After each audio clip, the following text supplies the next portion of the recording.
Today, we're diving into the tariffs announced by President Trump this week.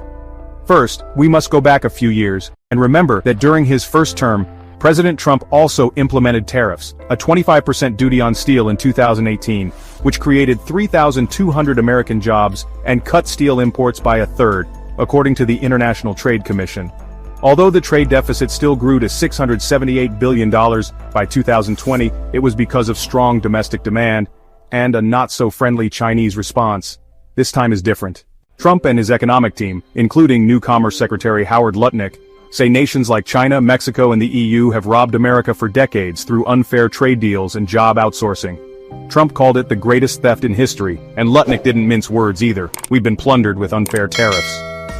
This time, the new minimum 10% reciprocal tariff will hit $1.4 trillion in imports. True experts say it could lead to an economic boom, not a recession as predicted by left-leaning experts suffering from Trump derangement syndrome. But what's different now? Well, for starters, this round is bigger, broader, and backed by the IEPA, invoking a national emergency tied to drug trafficking and migration. Bold? Yes. Risky? Some. Trump's team projects $728 billion in economic growth and 2.8 million new jobs per the White House. But Breitbart notes the uncertainty can push companies to ramp up U.S. manufacturing to avoid tariffs. And that's already happening. Ford has pledged a $3.2 billion expansion in Midwest production. Intel is increasing chip plant capacity in Ohio.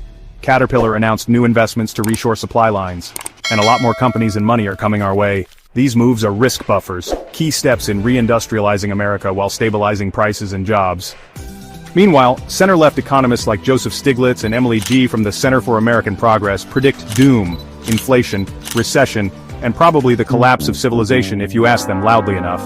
But Trump's team is unfazed. Lutnick insists the upside outweighs the risks. Tariffs are valuable tools, and recent studies show minimal price increases so far. Real examples. India charges 50% on U.S. apples, so we return the favor with 25% tariffs. Brazil hits U.S. ethanol with 18% and gets a 9% slapback. You charge us, we charge you. It's about fairness.